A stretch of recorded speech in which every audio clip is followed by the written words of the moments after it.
Hai teman-teman, apa kabar kalian semua? Semoga kalian dalam keadaan sehat tanpa kekurangan satu apapun.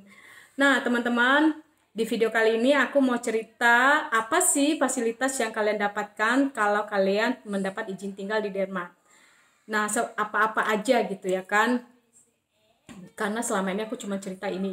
Nah sekarang aku mau ceritakan fasilitas yang didapatkan masyarakat Denmark, masyarakat yang ada di Denmark yang mendapatkan izin tinggal, contohnya seperti aku gitu kan. Dengan kita membayar pajak tinggi apa sih yang kita dapatkan seperti itu. Nah salah satunya adalah mendapatkan pendidikan gratis. Kalau kayak aku mau sekolah apa aja setelah sekolah bahasa itu semua gratis teman-teman, bisa gitu kalau aku mau. Bahkan aku dapat uang jajan, uang saku setiap bulan.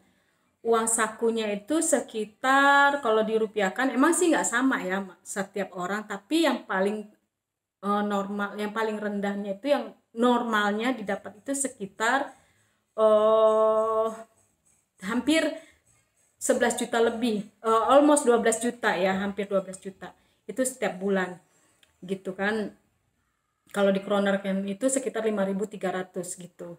Nah itu semua orang mendapatkan hak yang sama seperti itu kalau mereka ada di pendidikan ya, di universitas atau apapun mereka ambil pendidikan apa, teknik apa, pokoknya semua mereka mendapatkan uang saku, itu wajib, itu hak mereka seperti itu.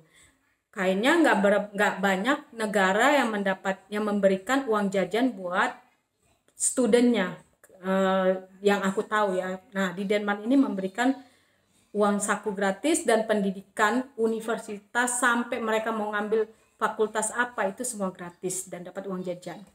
Nah yang kedua, anak-anak mendapatkan uang anak gitu, uang anak per 3 bulan sekali. Contoh seperti si Luke, waktu dia baru lahir itu mendapatkan uang anak itu sekitar 4.500 waktu dia baru lahir. Nah setelah dia 3 bulan itu berkurang menjadi 3.600.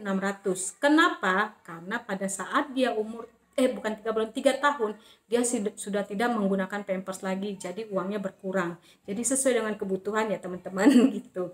Intinya 3.600 itu jumlah yang besar, sekitar 7 juta lebih. Pada saat dia baru lahir itu sekitar 10 jutaan dia dapat per 3 bulan gitu. Nah itu continue dapat dia terima terus sampai nanti dia umur, ya sampai nanti dia pendidikan, sampai dia nanti umur 16 itu selalu dia dapatkan seperti itu. Nah yang ketiga aku lihat dulu catatannya ya teman-teman supaya nggak salah. Nah fasilitas yang kita dapat, kalau aku sebagai karyawan dapat cuti 6 minggu. 6 minggu cong, 6 minggu tuh banyak, 1 bulan lebih, dibayar full sama perusahaan. Itu hak kita. Tidak bisa perusahaan itu bilang, oh nggak bisa lu ngambil cuti sekian banyak, lu nggak bisa ini. Itu 6 minggu dibayar full sama perusahaan, cuti 6 minggu. Walaupun setiap perusahaan itu kita nggak bisa ngambil sekaligus 6 minggu, tergantung ya, ada bisa ngambil sekaligus, ada yang enggak, tergantung bagaimana kita bertukar sama teman kita kerja ya. Banyak kayak aku punya 2 partner di tempat kerjaku, nanti aku cuti 2-3 minggu ya, lu ngambil 3 minggu seperti itu. Nah tergantung diskusinya kita sama teman kita, tapi yang jelas 6 minggu itu dibayar full sama perusahaan pada saat kita cuti. Nah setahu aku nggak banyak negara yang memberikan fasilitas seperti itu untuk warganya. Nah udah gitu teman-teman, apalagi ini ya. Nah kalau cuti melahirkan ini yang keberapa tadi? Kalian hitung aja sendiri lah ya. Kok mak ini kalau susah kalau udah ngomong lupa nomor berapa keberapa, kalian aja yang hitung sendiri. Nah cuti melahirkan itu 1 tahun dibayar full. Kalian bayangkan aja tuh lamanya hidup Iko 1 tahun dibayar full gitu kan. Nah itu berlaku untuk suaminya juga, tapi suaminya tidak 1 tahun ya teman-teman. Setahu aku kalau nggak salah tuh 3 bulan itu dibayar full sama perusahaan untuk suami cuti karena harus membantu istrinya yang habis melahirkan gitu ya teman-teman. Nah itu dibayar full juga. Bayangkan aja di negara, nggak banyak juga negara yang memberikan cuti dalam 1 tahun untuk istri dan dibayar full gajinya seperti itu. Nah, ya selanjutnya fasilitas yang kita dapat adalah pensiun. Pada saat kita sudah pensiun, kita sudah tua, kita mendapatkan uang pensiun. Nggak banyak, tapi cukup seperti itu. Karena pemerintah Denmark ini mempunyai standar hidup yang normal, yang cukup untuk dipakai setiap bulan. Jadi untuk dibilang kaya nggak kaya, tapi dibilang miskin nggak miskin. Intinya cukup. Nah, itu kita dapatkan setiap bulan, gitu kan. Nah, contohnya nanti kalau aku udah tua, aku nggak mungkin bisa keep rumah ini ya. Ini rumah pasti akan dijual atau anak aku yang melanjutkan rumah ini. Nah, nanti mungkin aku akan tinggal di panti jompo seperti itu. Nah, panti jompo itu kita tinggal di situ disupport sama pemerintah. Ada beberapa yang tetap bayar karena contoh kayak mertuaku. Dia tinggal di panti jompo tapi dia nggak mau gabung sama yang lain-lain. Jadi dia punya apartemen sendiri, punya dapur sendiri, ruang tamu sendiri seperti itu.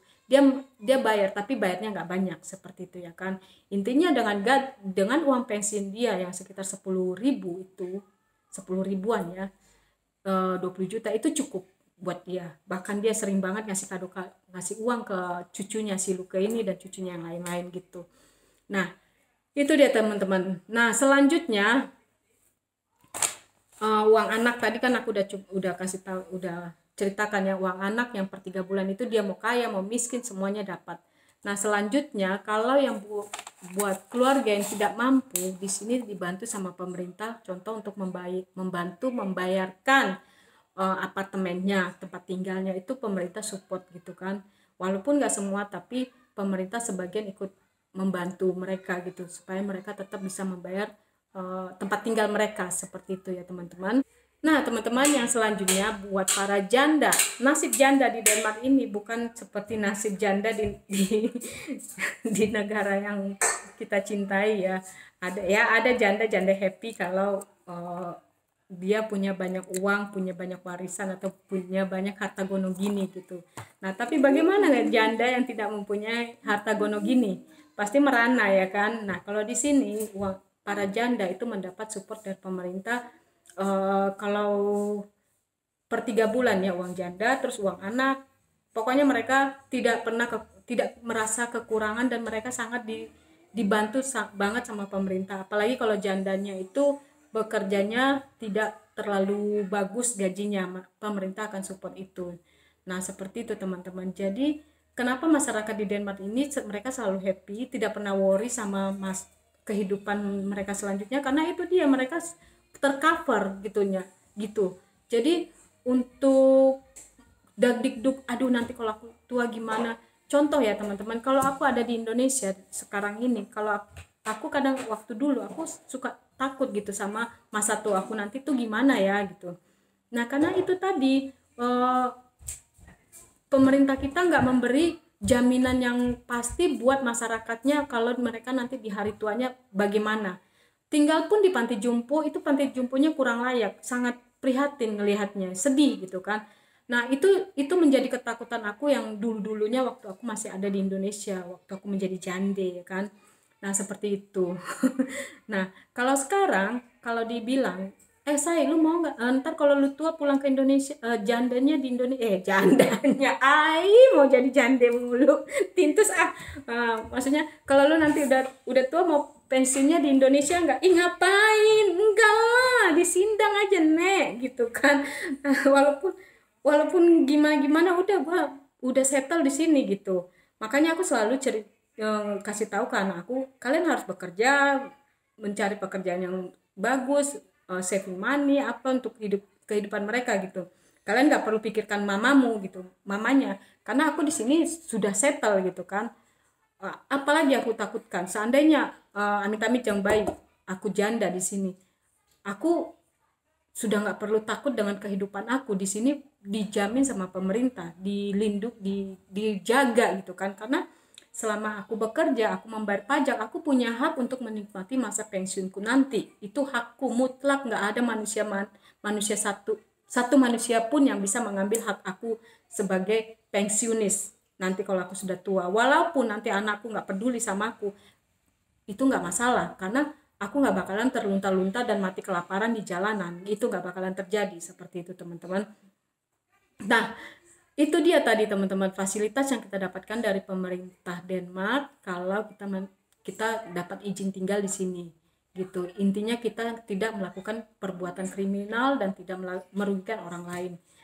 Nah, itu dia tadi teman-teman, kenapa orang Denmark, orang Eropa khusus umumnya itu mereka always happy, karena pemerintahnya menjamin kehidupan mereka dengan baik, dengan cara pajak yang dipercayakan masyarakatnya dikelola dengan baik, dengan sama pemerintahnya kayaknya untuk urusan korupsi di Denmark ini mungkin kayaknya enggak seperti itu. Mereka kalau udah ngomongin korupsi itu mereka paling gitu kan, oh my god, oh no gitu, seperti itu. Karena ya itu tadi mungkin karena tradisi mental mereka gak pernah mau melakukan hal-hal yang merugikan orang lain seperti itu. Nah, teman-teman, itu tadi cerita aku, fasilitas apa yang didapatkan masyarakat di Denmark jika orang di Denmark kalau mereka mendapat izin tinggal di Denmark seperti Ece gitu ya kan. Nah, teman-teman, semoga informasi yang saya dapatkan ini bermanfaat buat teman-teman semua. Kalian pasti mau tinggal di Denmark juga kan? Thank you for watching teman-teman. So, see you in next video. Bye.